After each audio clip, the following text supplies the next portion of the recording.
event is. Please be seated.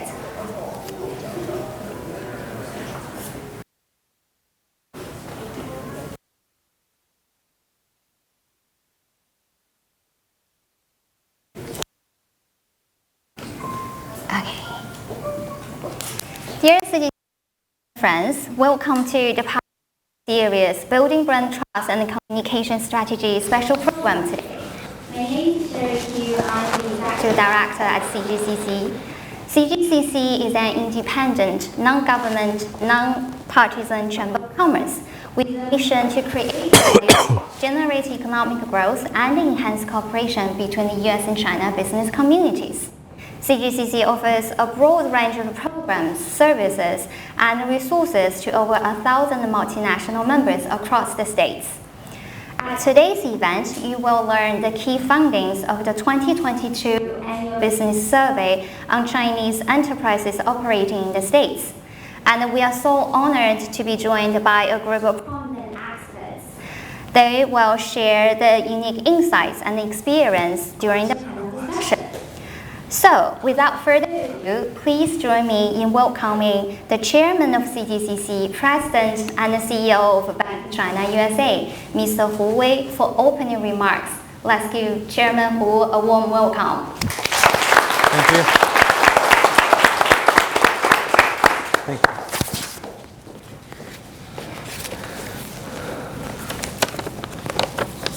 you. Distinguished CGCC colleagues, ladies and gentlemen, good afternoon. Thank you for joining us for the CGCC 2022 Path Forward event series. Actually, this is a nice year. We conduct the annual business survey on the Chinese enterprises in the US. And later, our colleagues, I believe, will have more in-depth sharing with you about the content of the survey. And we are glad to present the latest research findings to our members and also our guests.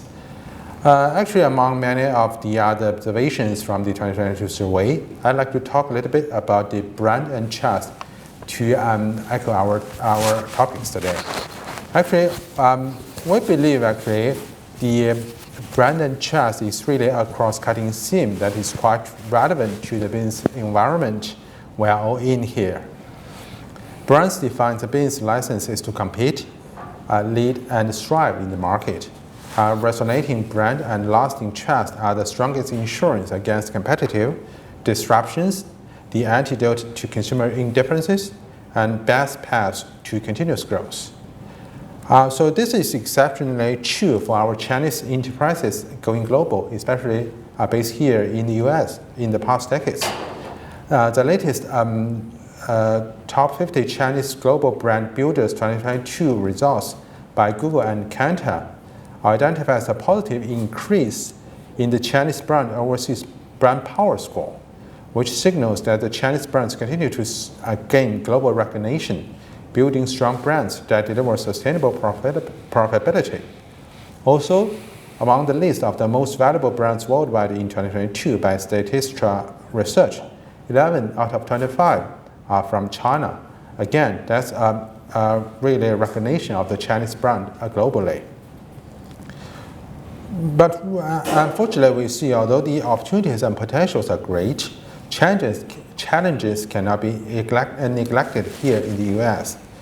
As Chinese companies continue to invest in elevating their brands as part of a continuity for their US operations, they have experienced increasing pressure in entering and penetrating the US market. Later, we will share from our survey. Actually, when being asked for current branding presence in the US, only 34% of our responding companies feel they currently have somewhat strong brand presence. On the other hand, 29% feel their US presence are weak. The main challenges reported by companies include generally low acceptance of the Chinese brands by the US customers and clients, and also difficulties in breaking the culture difference and the lack of understanding of professional branding building and communication practices in the US. So we believe this is why we need events and opportunities like today. Actually, this is one of the first events actually we opened to the outsider from the Bank of China since the pandemic more than two years ago. We do believe actually on-site people-to-people communication is really key to our continuous success. So while celebrating the optimism and resilience of many Chinese companies, it is crucial to help more to take advantage of the comparative values and innovative capabilities and create a brand positioning that is meaningful, different, and salient. So here at CGCC, we have a track record of creating platforms for members to communicate with industry experts and learn from the industry's best practices. I hope you all will find today's events helpful and inspiring. We will continue to reflect the involvement of Chinese enterprises in the U.S. market in our future business surveys, and we work towards a more prosperous U.S. and China business community in the future. Thank you all.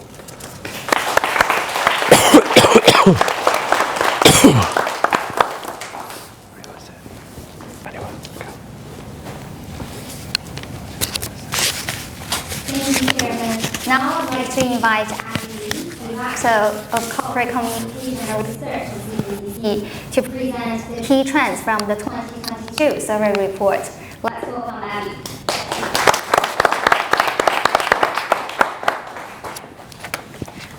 Thank you, Sherry. Good afternoon, and thank you all for being here.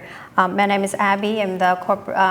I'm with CGCC. I'm the Corporate Communication and Research Director at CGCC, leading our annual business survey.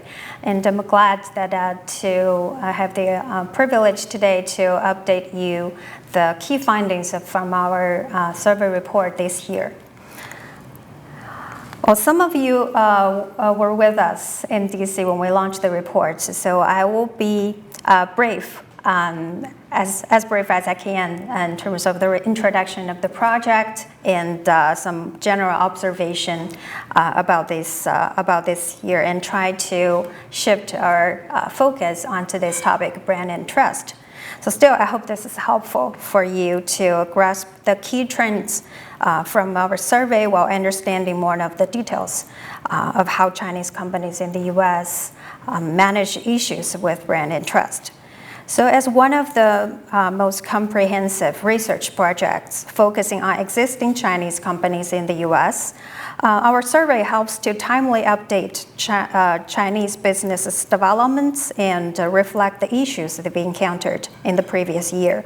At the same time, it also helps the U.S. side to better understand the Chinese companies' operational status, their positive impacts on and contributions to the U.S. economy and local communities.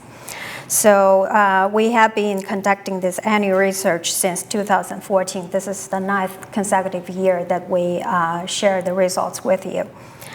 And this year, we gathered firsthand data from 111 Chinese companies. Our respondents' U.S. operations are established in 42 states, and their subsidiary offices and other facilities can be located across the country. Well, the top 5 states that host our responding companies are California, New York, Texas, New Jersey, and Illinois. And our companies, actually, their operations span all 11 industry sectors according to the Global Industry Classification Standard. So it's a pretty solid data pool. And another 2 helpful indicators to help us understand the demographics are the ownership structure of parent companies and the corporate structure through which they establish the U.S. operations. So as we can see here, nearly half of the respondents are private companies, and about 19% are government-owned. And most of the companies from our responding pool, which is 63%, enter the U.S. market via greenfield investments. So as we have been seeing for the past 2 months after the report was launched, we have observed a mixed picture of Chinese companies operating in the U.S. So on the positive side, we observe a slightly recovered performances. We believe it was supported by the company's resilience and their commitment to the business growth as their primary objective. But on the other side, companies are also claiming that mounting challenges and pressures from the current U.S. business environment.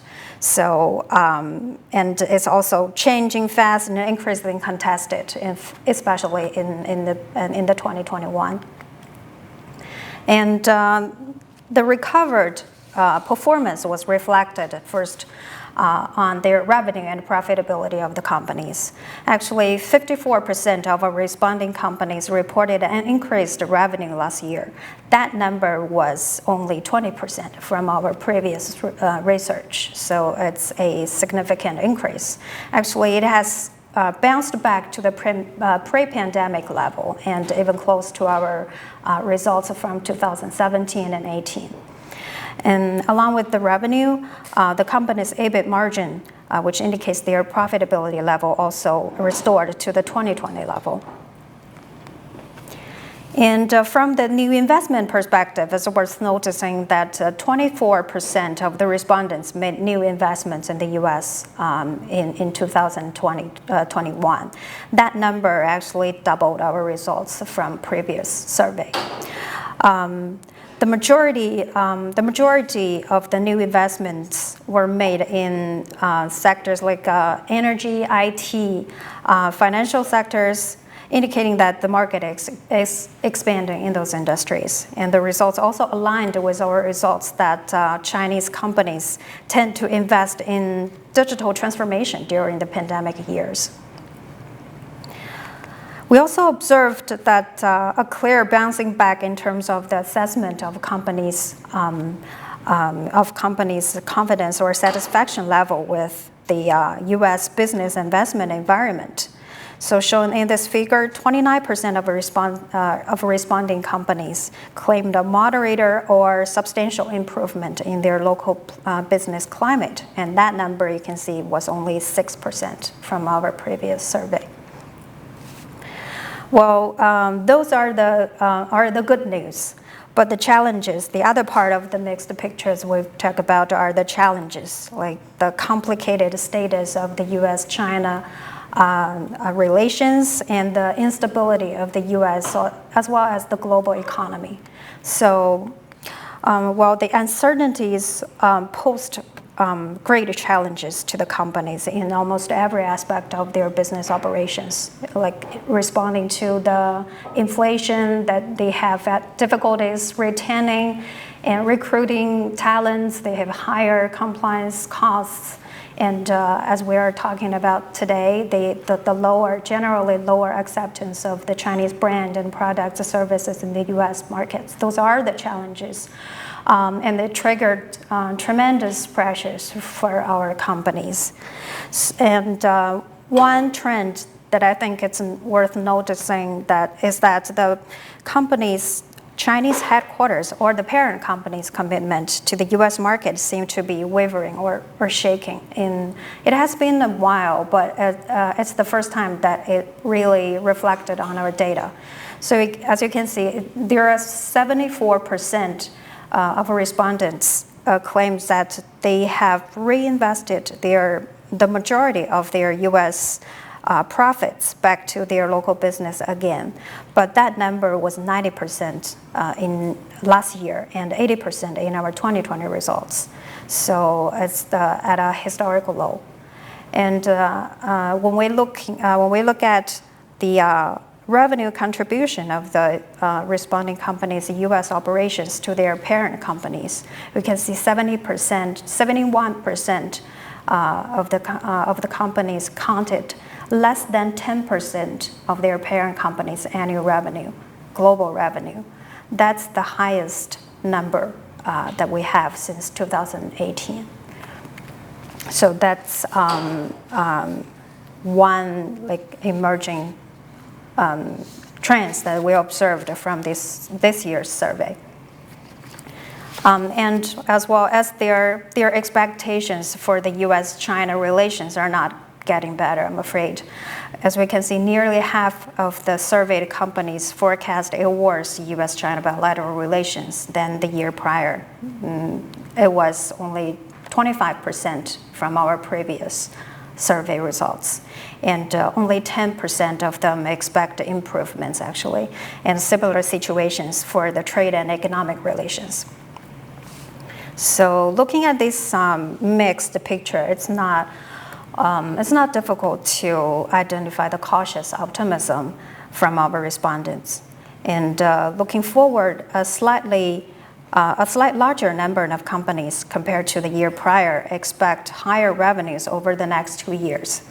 And in terms of the future investments, 27% of them are investing more in the coming year. And that number was from last year. So in the long run, I would say Chinese companies will strategically committed to the U.S. market as a very crucial part of their global business strategy. But obviously, challenges and pressures prevail at this time. Okay, and as we mentioned earlier, with expanding challenges and risks over the past years, Chinese companies' compliance with U.S. laws and regulations began to catch the attention of managers and policymakers during this year. So in this year's survey report, we took a closer look at the legal and compliance aspect of Chinese operations here. So when asking about the challenges of companies face in complying with the U.S. laws and regulations, it's surprising that the complex and ambiguous U.S. laws and regulations top the list. Moreover, about half of the responding companies consider potential conflicts between the U.S. and Chinese laws and regulations to be a major challenge. So in the past few years, the conflicts between the U.S. and Chinese laws and regulations and the rapidly shifting geopolitical order have led to a more conflict, and the regulations between the two countries, as both countries are adopting expanding sections and regulations, obviously, and that also triggered a lot amount of pressure and challenges for our companies. And that's the two major challenges from legal and compliance, and others are lack of awareness about the cost of non-compliance, lack of communication with U.S. regulators, and difficult to control the risks relating to the third party. Well, from our interactions with our member companies from our, okay, this is, I listed the structure of our featured topic of legal compliance in the report, and we don't have time to go deeper to each of them. But feel free to access our full report online and read more details and textures about this part. So the other part of our survey report that we featured and identified some emerging trends are around brand and trust. So as Chinese companies are entering and competing in the U.S. for the past decades, so they are constantly adapting to the local market and evolving upward, I would say upward along the value chain, the industry value chain. So right now, many Chinese brands are striving to go into the front door, in the front line, to directly communicate with their consumers, their clients, and try to understand their expectations and try to influence their perceptions. So that's why we have been witnessing the trend that companies are heavily investing in brand and trust building, which is arguably the most valuable intangible assets of a company. And when being asked, as Hu Hang has mentioned, when being asked to evaluate their current brand presence in the U.S., about 29% of the responding companies feel they currently have an either moderately or extremely weak brand presence. 31% of them feel neutral, and only 7% are very confident about their presence. So the data clearly echoes the challenging business environment that companies are facing in the US right now.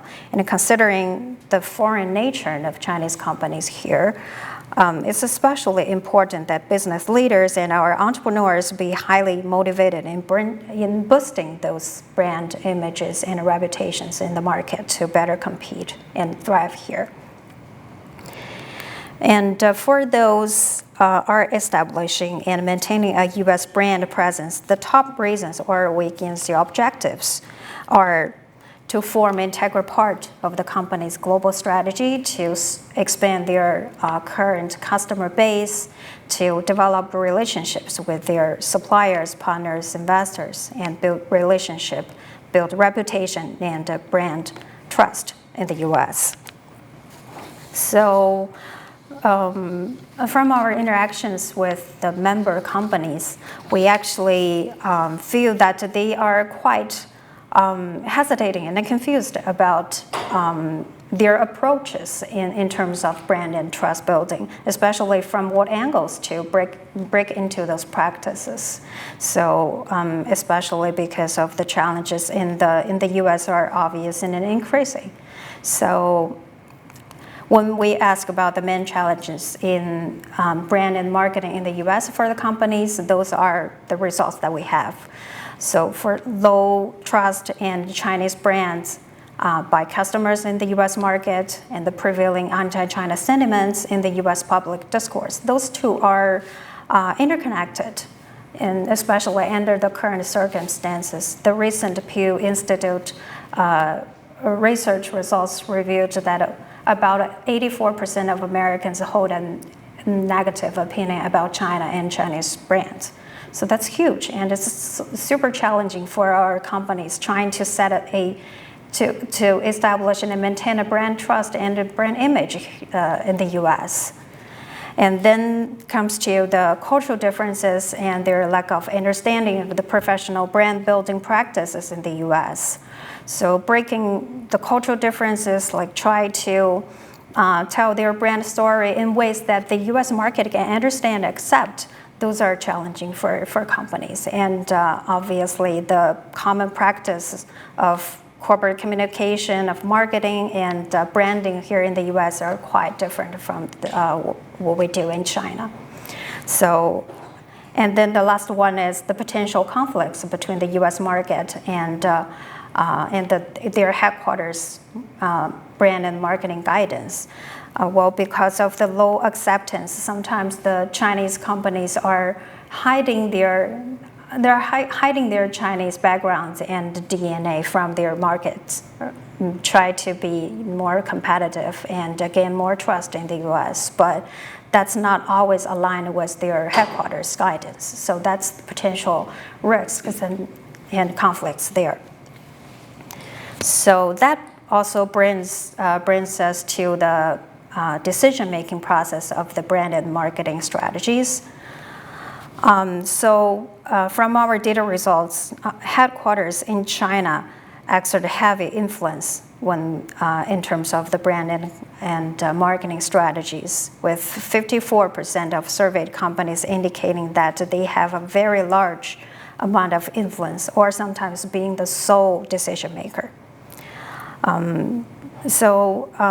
We've been suggesting that the companies should better set up a local office with employees present in the US, so that could allow companies to respond in time to changes and emerging crises and incidents. But still, the influences or the company structure of the functional department still look like this. So after the Chinese headquarters, there will be the US management teams, and then comes down to the in-house brand marketing department, and then third-party professional agencies. And so although companies are having many issues gaining the trust and trust of the U.S. market. They're trying very hard, trying to better engage in the local community and try to fulfill their corporate social responsibilities. And from our data results, actually, most of the companies feel that engaging on social issues is beneficial to earning trust with stakeholders and building brand in the U.S. And in our survey, companies think the top social issues that they would like to take actions on are climate change, workforce reskilling, technologies, automation, their influences on the job, and economic inequality, and so on, discrimination. But the challenge is those topics that companies are engaging on are not always aligned with the interest of the U.S. Public discourse. So a lot of the topics that the U.S. market is carrying is too political or controversial for companies to have a say or to engage in. So companies are still struggling to find the right angle to break into those practices and to pick the right topics to react on that is relevant to their business but less controversial. So that's the social issues that we observed from this topic. And the U.S. is, needless to say, an important piece in most of our companies' strategy for globalization. And we observed that the survey results showed that the hesitation of Chinese companies in establishing or maintaining a strong U.S. brand is only temporary.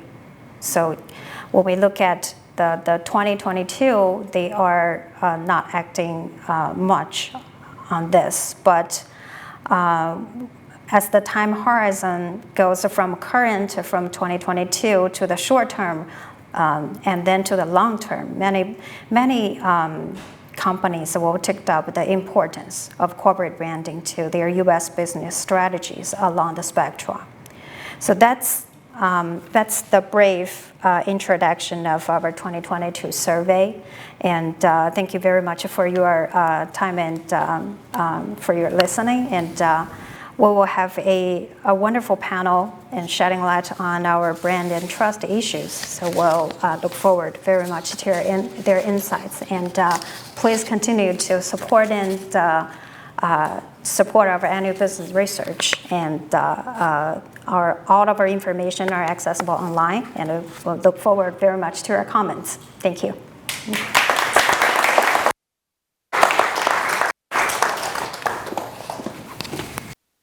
For the very informative and presentation. So now it's time for our panel discussion. It's my honor to introduce and invite up our experts today. They are Peter Riesman, co-chair of CGCC Government and Public Relations Committee, Managing Director and Chief Communication Officer at Bank of China. And also Dan Hunter, Senior Managing Director of FTI Consulting, together with Oli Xue, Vice President of International Affairs from Fedex. Please join us and be seated.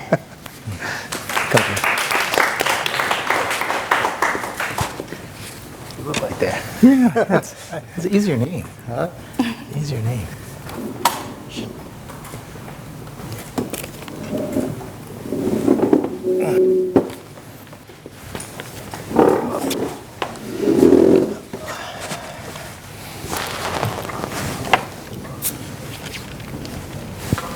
Okay, before we start the discussion, I'd like to invite all our speakers briefly introduce yourself and also your company a little bit. Shall we start with Peter? Sure. Good afternoon, everyone. Welcome to Bank of China. My name is Peter Riesman. I'm the Chief Communications Officer and Managing Director here at Bank of China USA. I also co-chair the Government and Public Relations Committee for CGCC. As many of you know, Bank of China is the largest international of the Chinese banks. We've been operating We have a long history of operating in operations for 110 years. This is our 110-year anniversary. And just this last year, we celebrated our 40th anniversary here in the United States. We cover all areas of corporate finance here in the US with a retail presence here in New York as well. And it's certainly a pleasure to be here with my esteemed friends and colleagues.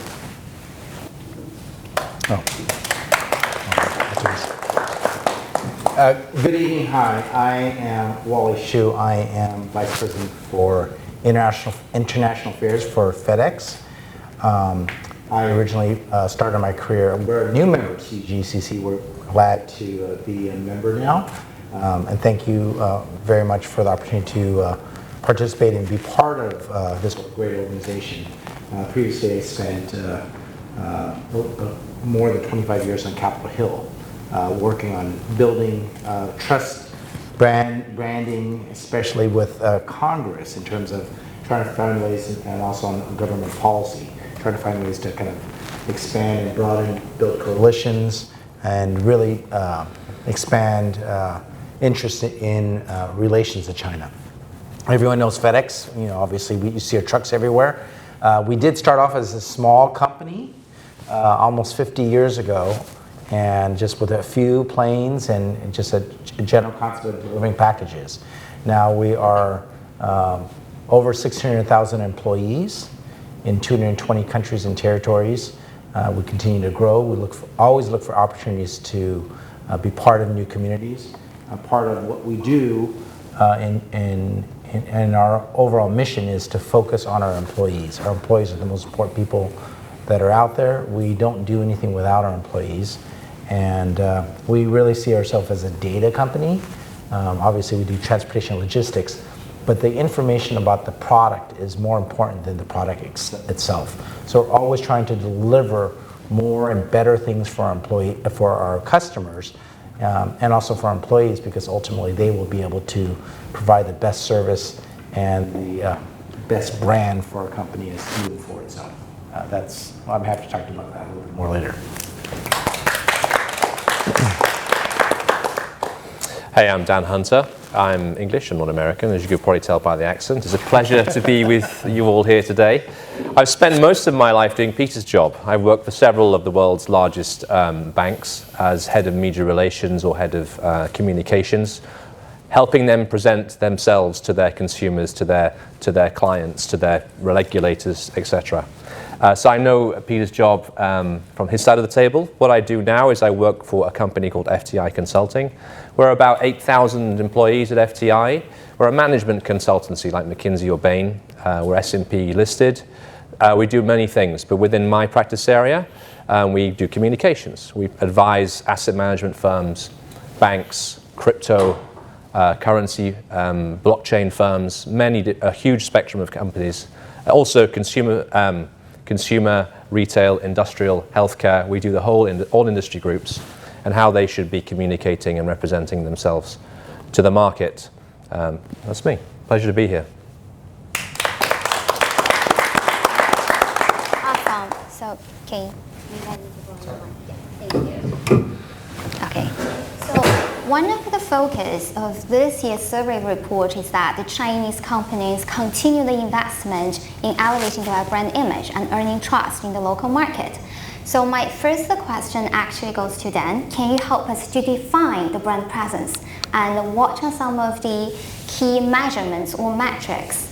Sure. So I think the word brand can be confused with a logo. And when you think about the way a brand, what is a brand? It's orange, it's red, it looks a certain way. A logo and an image is only part of one's reputation. So the word I prefer to use is what is a company's reputation. And simply put, it's what do people think about you. And who, depending who you are, depends who you care about what they think. I mean, I don't care what most people think of me because they're irrelevant to me. And same is true for companies. Most companies don't care about everyone's opinion. So you've got to start with saying who are the people, who are my stakeholders. So take a bank, for example, your investors, your clients, your employees, your future employees, which is other banks across the street or graduates, for example, your regulators, they're a key audience. And how do you know what they think? Well, in simple terms, you know because you're talking to them. As in your regulator will tell you what they think. They'll talk to you all the time. They'll write you an annual assessment letter. They'll say, we think you're good at this. There's an ongoing dialogue. So in that regard, you understand what that stakeholder group thinks. Employees, not so straightforward. You usually have to ask them because they won't be honest with you. But there is an ongoing dialogue, and you can certainly get a feel for what that stakeholder group thinks simply going by hanging out in the staff cafeteria. Your clients. Your clients are sometimes your competitors, of course, as well, but sometimes in a corporate environment, your clients are a sophisticated group of individuals. How do you know what they think about you? Well, how much do they buy from you versus your competitors? That's a good sign. How much do they return for repeat business? There are many ways of assessing what your clients think about you. You can also ask them, have a conversation, take them to lunch, say, what is it you think about us? As you can see, it's relational. Equally so, you can deliberately go out and say, through an anonymous third party, and survey them all. And I've done this many times. So you can do a qualitative or a quantitative survey, or both combined. For example, you get a company to go out and interview 500 of your key stakeholders, or 50 or 100. The number doesn't have to be large. As well as doing an electronic survey according to whatever you wish to measure. What influences their decision? Would you work for this entity or not? Why do you not buy from them more? Are they a credible partner? And as you can see, the decisions and their opinions are related to what you are and what you do. You can also ask more high-level questions, such as how does politics or geopolitics play an element of your decision in deciding to trade with an entity, for example. There is a higher level of it. But fundamentally, everyone's relationship with you is partly wrapped up in the ecosystem that you live in, and partly influenced by what it is you are and what it is you do. And there's another constituent group in that, of course, as well. And they are those who are not really stakeholders, but they're influencers. The media is a prime example of that, or even the average influencer on Twitter that's got 1 million followers. You may never know them, you may never meet an influencer on Twitter, but they're having a disproportionate impact upon your reputation because they're commenting upon your brand. So how do you get to the influencers? How do you meet and connect and help them understand who you are and where you're coming from? If you influence influencers, ultimately, if they disagree, they're free to disagree with it, and they're free to give a different view, but ultimately dialogue leads to a greater understanding, or at least an appreciation of who you are and where you're coming from. And fundamentally, that's the bottom line. Reputation, you have a reputation corporately and individually, whether you want to or not. Whether you seek to change it or shape it or not, people certainly think something about you. And that's why being deliberate and saying, well, who are my stakeholders? What do they think? Why do they think what they think? And then the next step is to say, well, where are they inaccurate? Where is it that what can we do to help them see us more accurately? Or how do we change to make ourselves better, etc. But that's an overview. I'd welcome other views on the panel if you, Wally or Peter, want to jump in. Sure. Right, yeah, I just want to follow up with Peter. You've been working with them for years, so is Bank of China using the same set of measurements? And can you share with us some of your best practice here at the Bank of China? Sure. So I completely agree. When it comes to brand management, it is interconnected with reputation risk management. And we often say, and I'll talk about this in a second, we often say that risk avoidance is not equal to risk management. And that I say that in the context of sort of, one, absolutely you need to identify who your stakeholders are, whether it's your customers, your clients, your vendors, your regulators, especially if you're in a highly regulated industry like we are here, even academics in the think tank world and so forth like that. So you have to clearly identify who your stakeholders are, and then once you identify your stakeholders, then you got to clearly identify your narrative. Who are you? What are the messages that you're trying to get out to the market, aside from just building trust and building a positive perception, but really what are your advantages and how are you able to distinguish yourself? And this I think is a critical point right now, is how do you distinguish yourself from a perception in the market? We talked about just a few minutes ago about the perception of Chinese companies here in the United States right now, which unfortunately has had a decline in the last several years.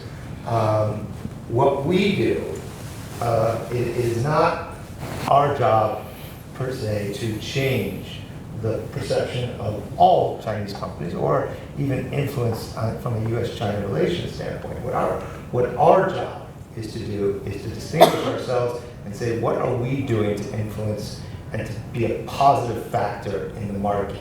Where are we in terms of creating jobs? Where are we in terms of where are we in terms of creating value for our companies? Where are we in terms of creating actual economic growth here in the United States? Those are the things I think that we, again, with the help of various consultants and various channels, which I'll talk about very briefly, how are we able to present the positive story? Because at the end of the day, if we're not out there doing that, then that leaves a vacuum. And what happens is with that vacuum is that it will get filled by another party.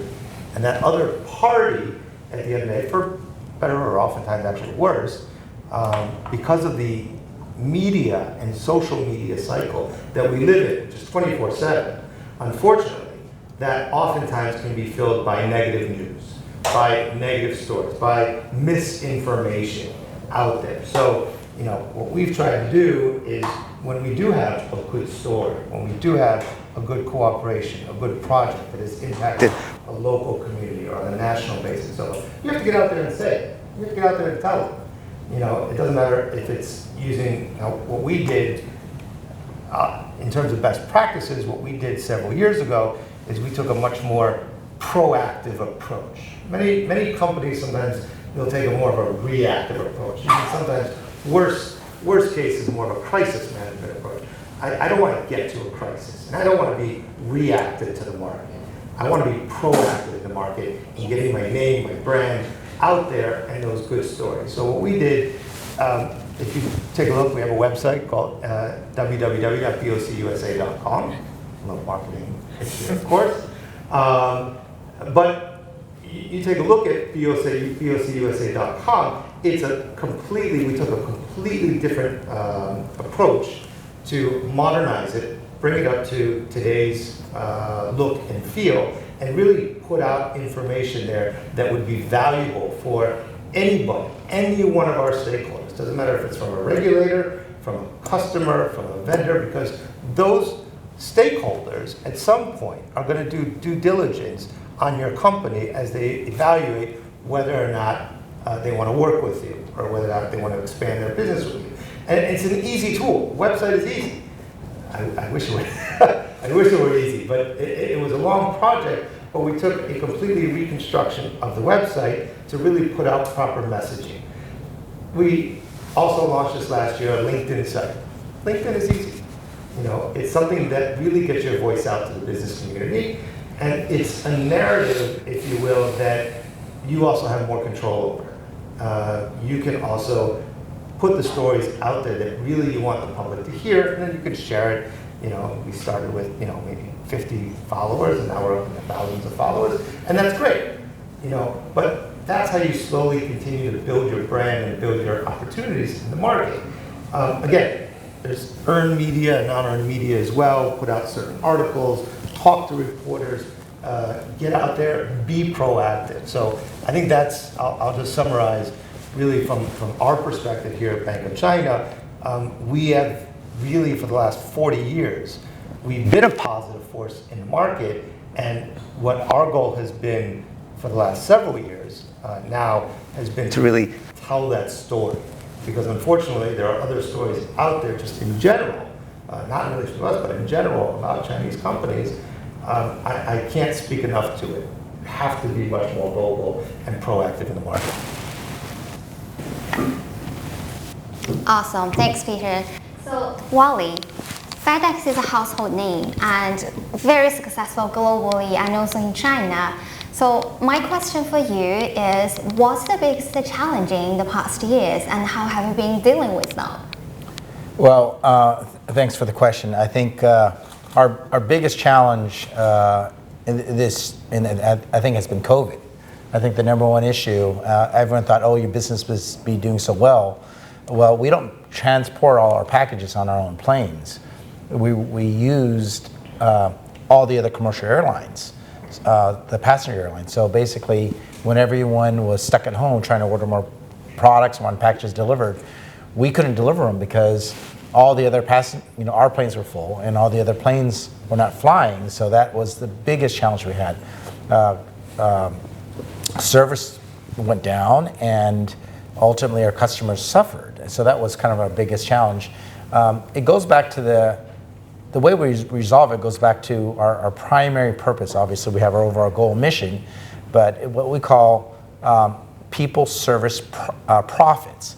Our people are the first priority. So what we do is we focus on our employees first. We want to make sure they're happy. They understand what the mission is. They are the ones that provide all the suggestions and on how we do our business better. So when they are happy and they're focused on the mission, then the service improves. And when the service improves, then our profits increase. So our employees are really, really happy. They're part of the community. We don't just throw money into communities as a company to provide service. Basically, it's all in our approach. The employees want to do something, they're volunteering. They have initiatives they personally care about. Then we support them. We are part of the community. We are in every country we go into. We make sure that we are representative in that specific country. We are not a U.S. company going into, let's say, China, into China. What we try to do is we try to be our best at being a strong Chinese company. So for you all trying to come to U.S. and getting a U.S. market, the best thing to first do is identify yourself. Is how can you be a U.S. company? You want to adopt a lot of those policies and find ways to really focus on the needs of what your U.S. customers want. And that's how we've been successful in every single one of our markets. We don't identify ourselves as, we're just going to tell you how the U.S. does it, and we're just going to make you do what we do in the U.S. No, we work really hard to identify really good people to hire locally, and people that specialize in that area, and they've been there for 30, 40, 45 years and help us build a company based on the needs of the community. And then from there, that's how we build improve our service and thus profits. Awesome. So at CGCC, we are also building this US-China business community, and our goal is to help our members, help their business getting better in the business community. So as Peter and Wally both mentioned about, being proactive, get involved in the community. Dan, do you have any comments on, the being more active and engaging with the different stakeholders and the community? Sure. I think when you think about ultimately what do you do to help communicate, right? There are many forms of communication, but when you think about it in brand terms, to all of your stakeholders, there's kind of a spectrum, and a spectrum ultimately of control. I think of it in simply two categories.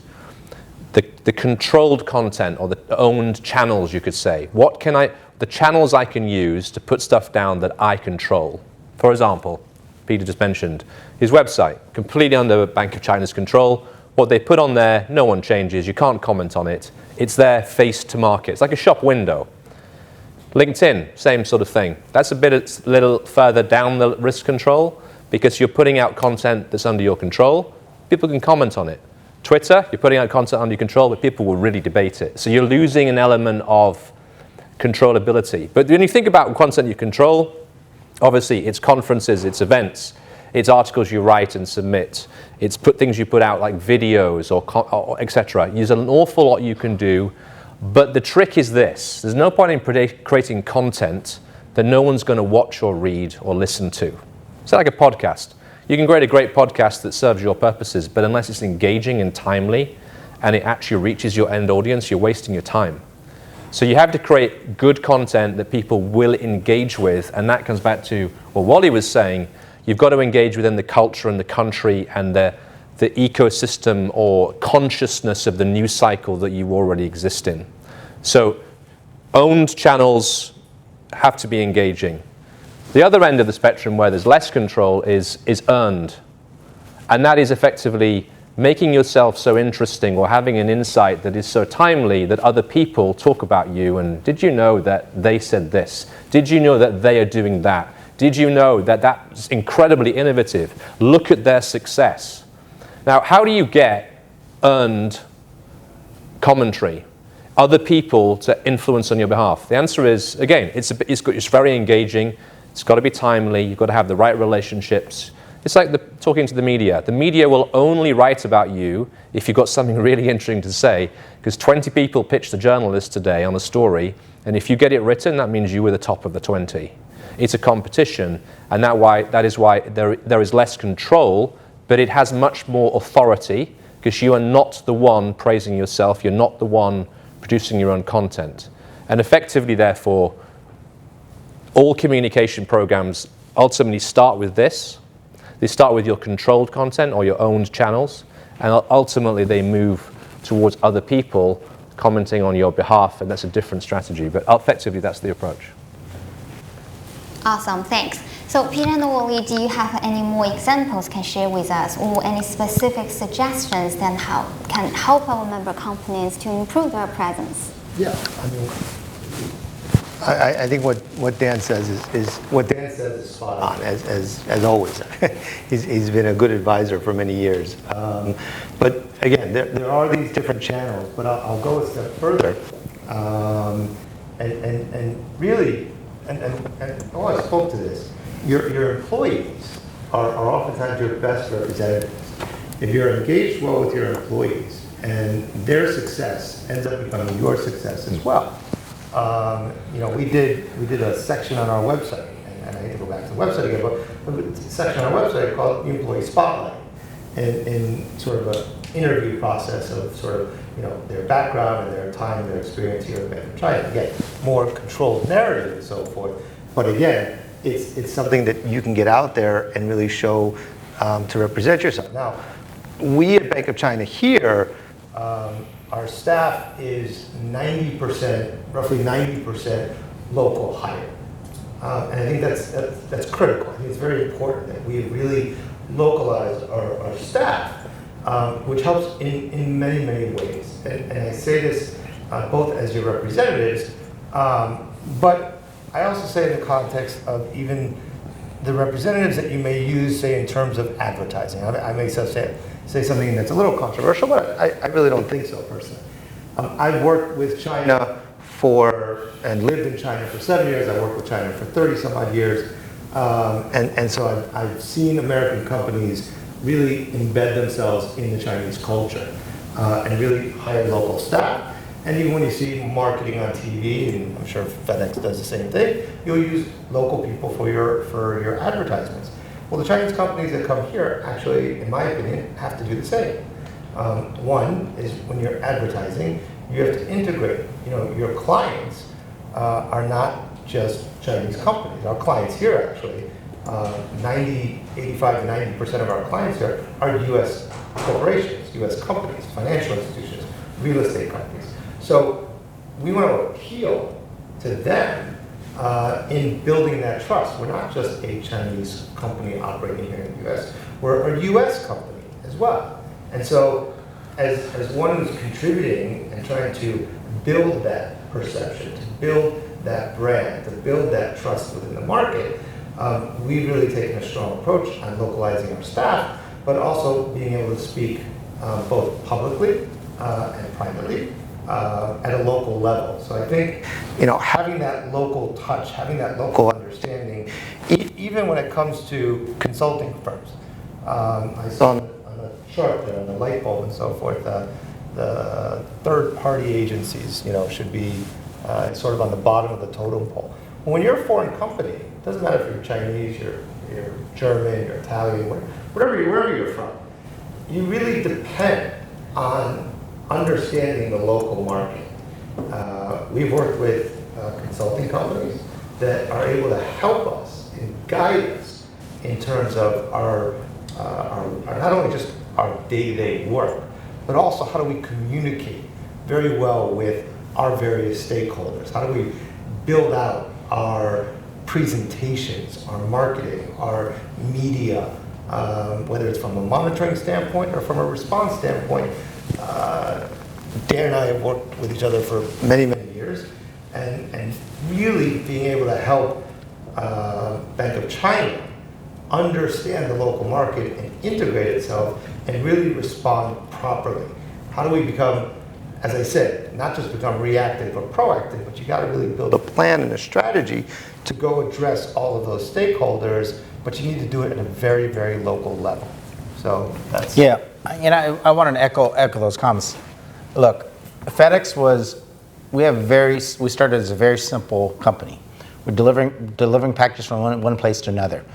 Everyone thought when the idea first was created that this, my CEOs, they thought this is gonna fail because it already exists. The post office delivers packages from one place to another. How did we become successful? We did better, and we continue to do better every time. First class service, pick it up by a certain time, deliver by a certain time, and you do it better every time. And we're always improving it, time after again. So in all your products, brand and trust, you want to be better than your competitors. Yes, we could have just done what we did, 30 years ago, but we're always doing, adapting and taking one extra step further. And we're doing things because it matters to the customers. And one thing in the US, and something that my colleagues mentioned, was engagement. Listen, what happens is Chinese individuals, we don't get involved in politics in China, because in China, politics is only for the CCP, or the people that are part of the party. In the US, you have to get involved locally. So what does that mean? Civic engagement, finding ways to do volunteer work. Yes, that doesn't make you any money. That's not the Chinese way, you're not making money. But that is all part of the US, overall American, you want to give back. And that's something that's very important to our employees. Are you doing that just because out of your own goodwill? And that's part of getting involved civically, getting to know your local politicians on a regular basis, not because they chair a certain committee or so-and-so, but because you live in the community and you want to get involved. So there's more than just making money. It's part of your overall, aura of who you are and how you're going to build your brand. Everyone, growing up as a American-born Chinese, you used to focus on kind of building that, making as much money as possible, and everything else will fall. But if what you have to do is you have to build a groundswell, and that's, if you take a look at in the U.S., everything's about politics, and you want to figure out ways to get involved. And I think it's you don't just kind of try to find out the big politicians. You have to kind of start from the ground up, and I think it's a combination of everything. It's not just one thing. I don't think there's one magic bullet. I'd like to just add one point to that. I think it's a very important point.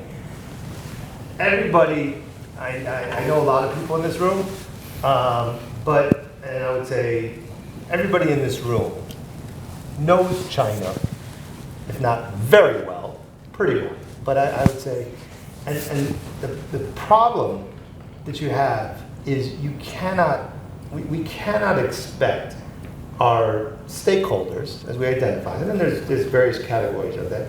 We cannot expect them to all become like us, call them a Sinophile, call them a China expert, China pro, local, whatever it is. We cannot expect that. It's impossible for all of our clients, all of our people that we engage with, whether even in the media, that write articles that oftentimes, really you can tell whether or not the author has written a lot about China or not written a lot about China. And oftentimes we have to go out there and correct the record and really take a much more proactive stance there. So you have to go with the basis of we can't expect everybody to become a U.S.-China relations expert. But what you can be doing and what you should be doing is, can they still be an expert, or, and not expert's not the right proper word, but can they become fluent enough and familiar enough with your brand, with your products, with your services, and with your contribution to the local community, whether it's on a local level or on a national level. That's the story you have to get out. That's how you distinguish yourself. Because whether it's an American company who's doing business with China or a Chinese company who's doing business with the U.S. or back and forth, you could spend hours. People get degrees on U.S.-China relations in various areas and disciplines.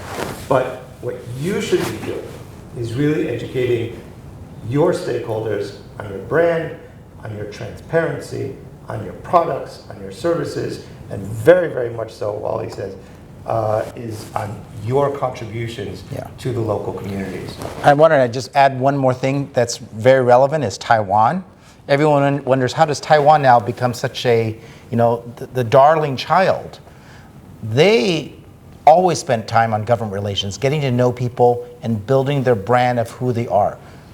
20 million people in a small little island. Now somehow the U.S. government is doing everything possible to protect them and help their companies succeed. How is that possible? Because they have spent time investing.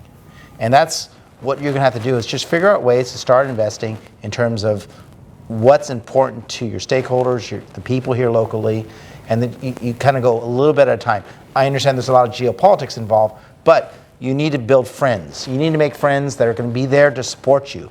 Who's going to speak out in favor of you that is not a Chinese person, or find some Americans that are really going to stand up for you and tell the story. I think that's really, you get those type of people that are going to say, all those negative geopolitics, that's not true. So-and-so company is great. They provide great service. They're great with their employees. You got to take a much longer term view. Yep. It has to be a long term approach. 40 years, U.S.-China business relations, U.S.-China business cooperation. It's understanding that value connection. U.S.-China business cooperation has brought enormous value, not only to businesses, but to consumers, to actual people on the ground, to local communities, whether they're employed and they're exporting billions of dollars of products to China, or they're importing, or they're buying things at Walmart, Kmart, Target, whatever it is. That value add. Not to say there are not challenges. Don't get me wrong. I will not deny that. There are challenges in the relationship. But your job, and a lot of that is out of our control. Yeah. But your job, or our job, is really focused on our brand, our products, our services, and our contributions to the community. That's good. Thanks. So now I'd like to draw your attention to social issues. One of the key findings from the report this year is that companies are taking actions on social issues to raise their brand awareness and earn trust from the local market. But the area of focus are not entirely aligned with the topics of concerns to the US public. So this question is actually for all three speakers. What's your focus on social issues, and any suggested approaches for our member companies to better address such issues? May I start this question with Dan? Sure. So it's a really good question, and I think it goes back.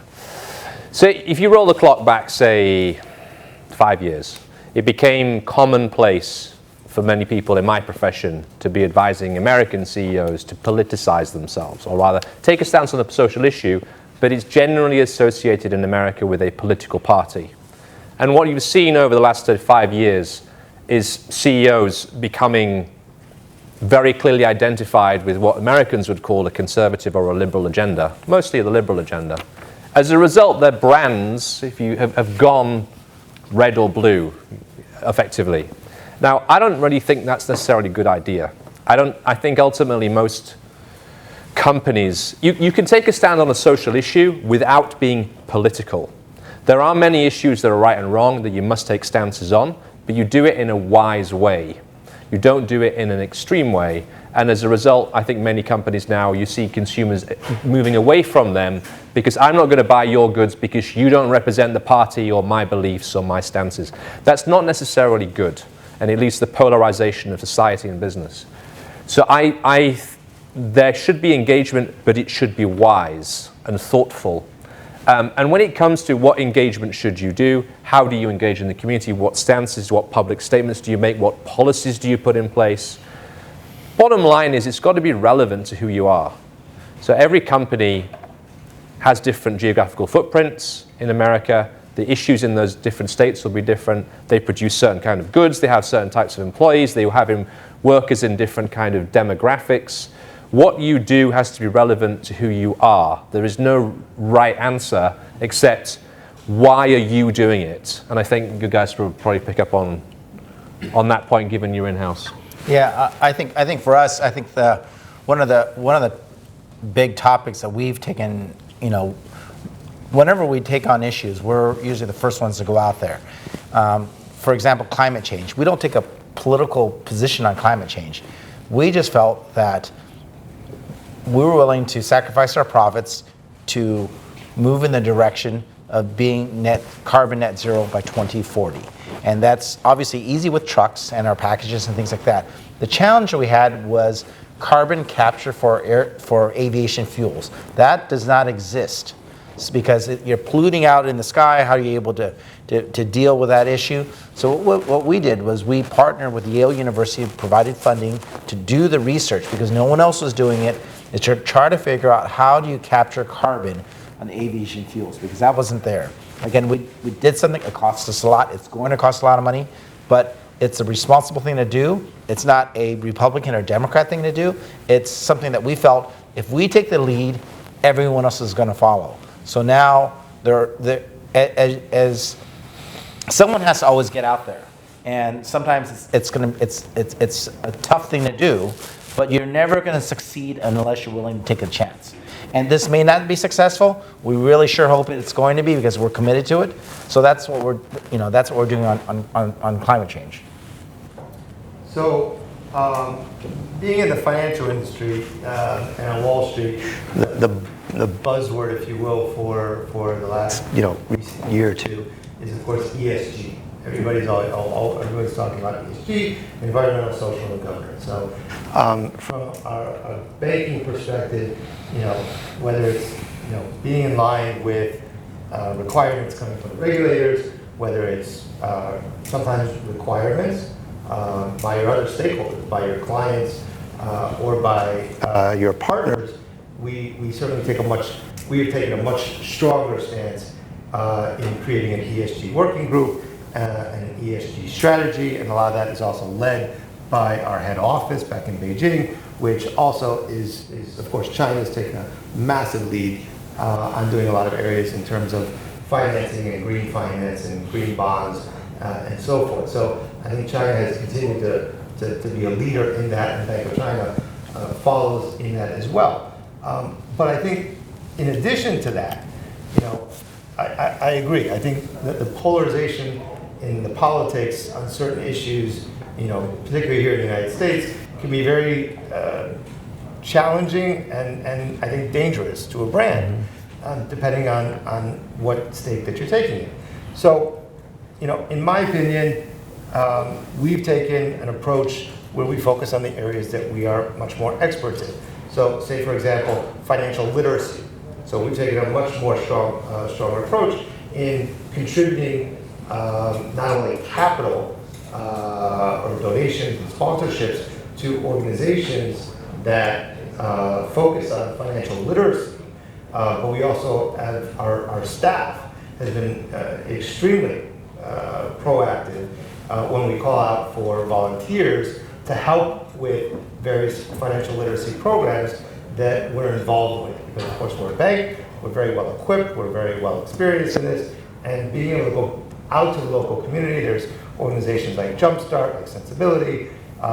We have a mentorship program here with Big Brothers Big Sisters, which is both a local and national organization.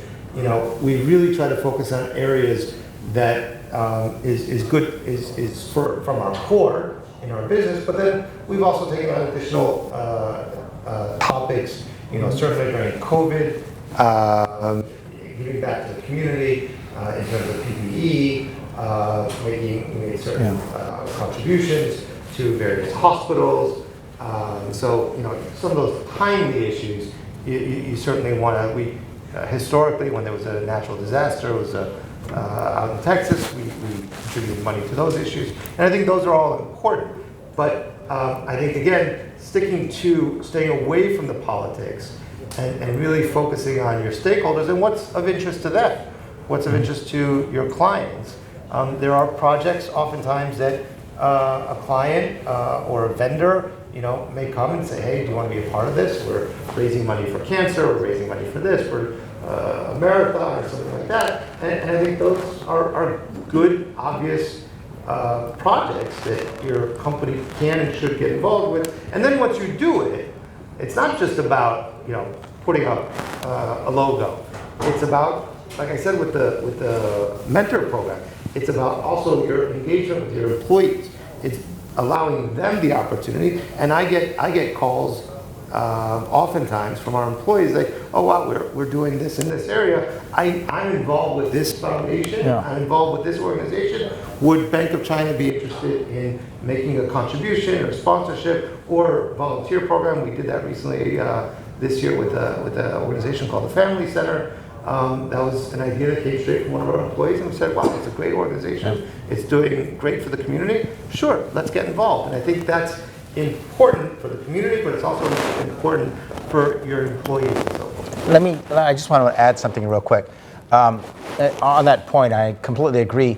I think when you build that brand, you get the phone calls. So as you know, Fedex got the calls to carry all the PPEs all across the country, all across the world. We carried vaccines. We carried half the vaccines from the U.S. all to other countries. We did baby formulas. When we ran out of baby formulas, again, we got the call, and we just, they go to us because it makes you feel good. You're like, oh, great, FedEx is there. They're happy about it. And we carry the pandas. We deliver the pandas from China to all the zoos in the U.S., and we also deliver them back. So those are all those kind of feel-good things because they know, and the employees are excited about it because they feel connection. Everyone else feels connection. When you see a FedEx truck pass by, you feel warm, or you feel different. But the thing about it is you don't feel like it's going to draw you down. So that's overall. Those are things that we do, and I think we get the trust on both political spectrums. But we do things that may not necessarily make one or another happy, but they know we're doing it for the right reasons. And that's really good for our employees, and it really causes, kind of a domino effect. Well said. Awesome, that's truly brilliant. So now it's time to open the floor to questions from our audience today. I think we have time to take a couple of questions from the audience. Just raise your hand, our staff will pass you the mic. Anyone from the audience? Don't be shy. Oh yeah, great, please. Thank you. This is all about being proactive again. Thank you for a very inspiring panel discussion. I agree with a lot of points you mentioned. At the same time, I also think that building a brand, trust takes time and the investment and the commitment of the company's management. So I just wonder how you measure your progress in terms of brand building, trust building, and also how you convince the company's management in terms of making more investment, because sometimes when the business is going very well and there are no issues and crises, people tend to deprioritize, investing on something intangible, with longer term outcomes. But again, people in this field, we don't want to see that. We want to be proactive, right, instead of reactive. So what is the strategy behind this? Thank you. I'm going to I'll take a... Go on. I'm going to let you go first on that one. But I do want to say something to that. I'd put it this way. I would say that reputation is not something you can choose to have or not. You've got it. And The management committee, whoever they are, and the private enterprises in particular, are significantly affected by the reputation of the firm.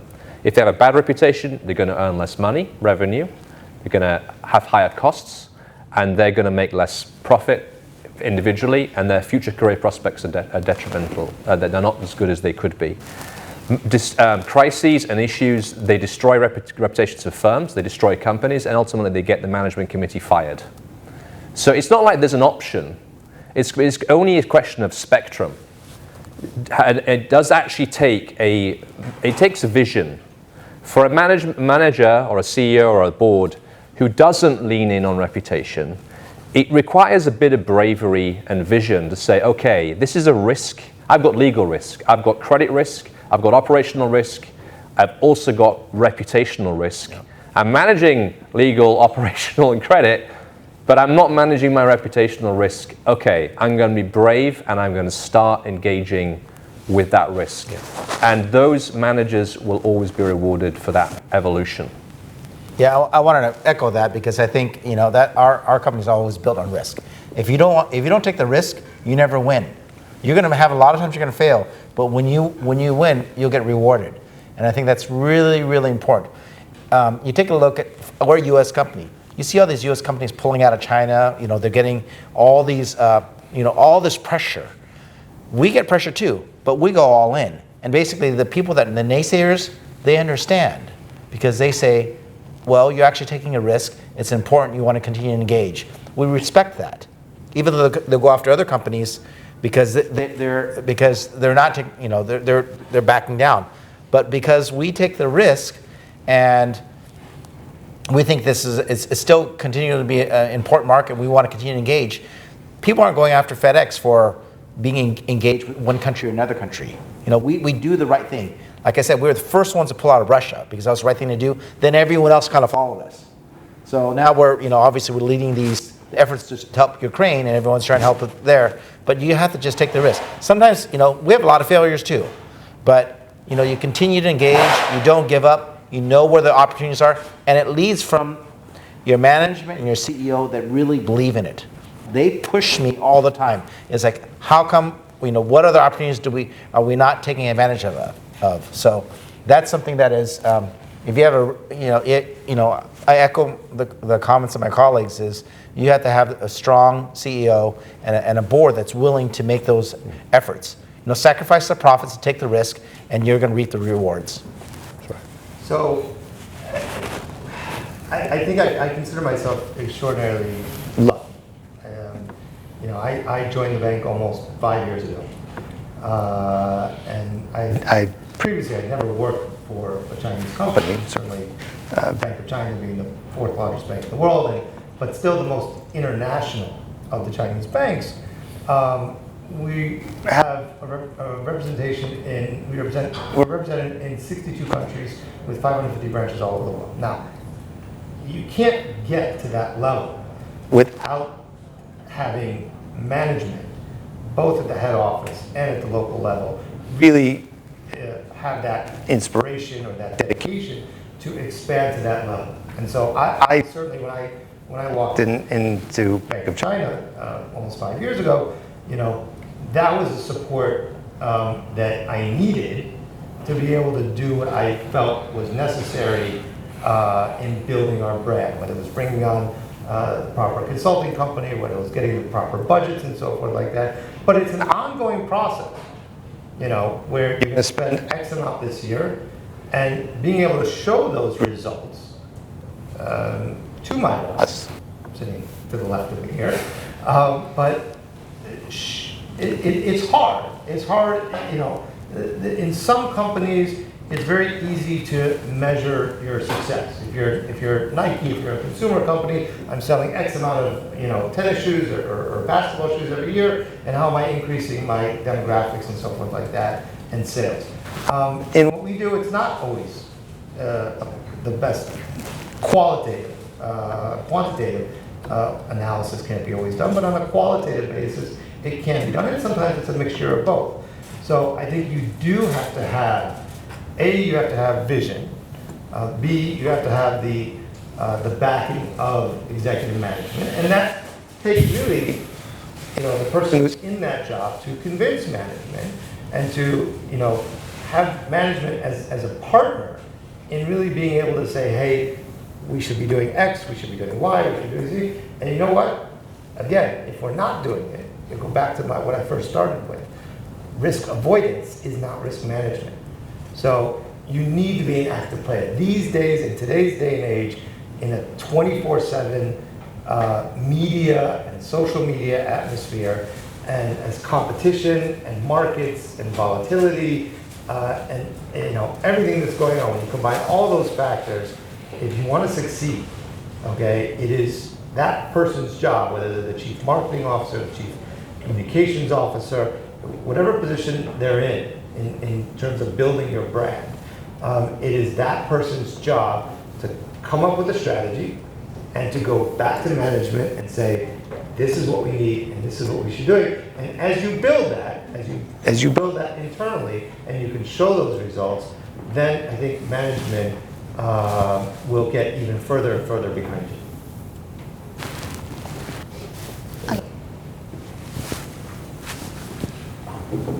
Hi, thank you very much for the great presentation. I have a question for Peter. You mentioned the Bank of China's engagement with local communities on financial literacy. Sure. But can you explore more on that? Like, for example, like have you worked with the state of New York or CUNY or other public schools? Sure.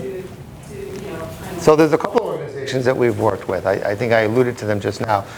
May have mentioned them. We've worked with a company called a foundation called Jumpstart. We work with another foundation called Sensibility. These are, and we work with, I mentioned Big Brothers Big Sisters, which our mentorship program with Big Brothers Big Sisters, is mentoring. And actually, all these programs really focus on mentoring and training and teaching financial literacy for underprivileged communities and so forth like that. So those. Some of them are just straight up sponsorship or contribution, donation, however you want to describe it. And some of them we take a much more proactive role where we offer up our own employees, or we ask our employees, would you be interested in doing something like that? And again, the response that we get has been overwhelmingly positive.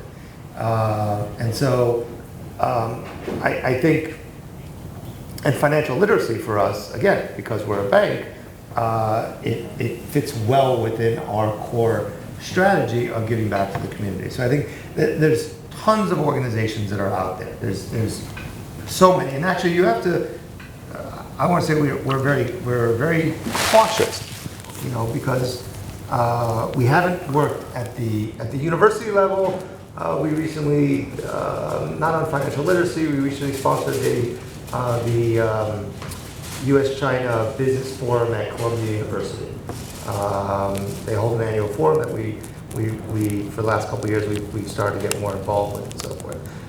TCFA is another one, which I think many people in the room are familiar with. So, we try very hard to figure out what organizations are really making an impact on local communities. There's something that we have here in the financial industry called CRA, Community Reinvestment Act, and there's certain requirements that banks have to follow if you're FDIC insured. And so, part of that also falls within that strategy. But I would argue that, again, we as a bank, when we're looking at, because there's too much to contribute to. There's organization after organization. You oftentimes you'll get too many phone calls, you get too many requests, you get too many emails, and unfortunately you can't help everybody. You have to be, strategic. You have to do your due diligence in terms of what organizations you want to be a partner with, and get involved with. And I think the feedback that we've gotten, both from the media, from whenever we promote ourselves in various areas, from our employees, from our executive management, particularly in this area, I think has been overwhelmingly positive.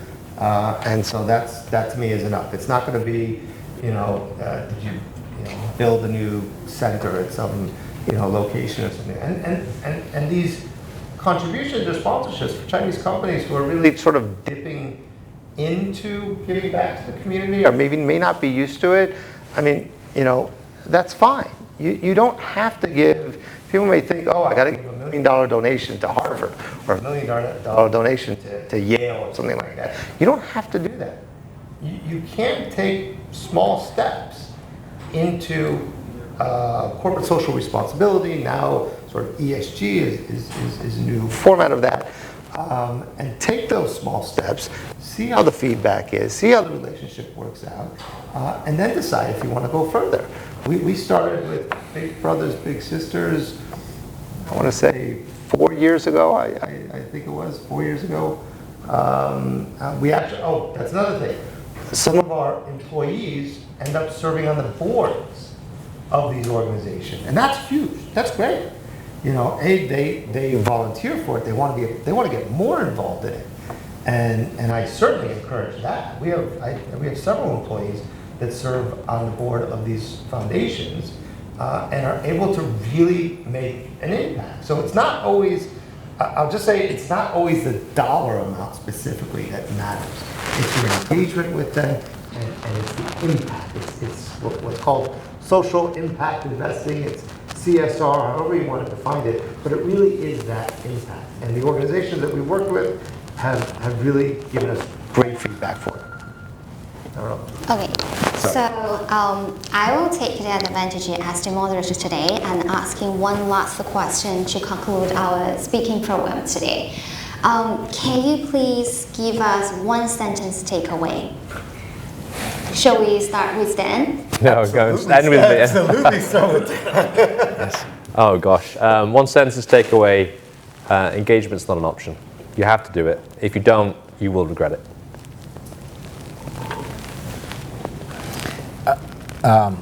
Invest in your employees first, and your company will reap the benefits.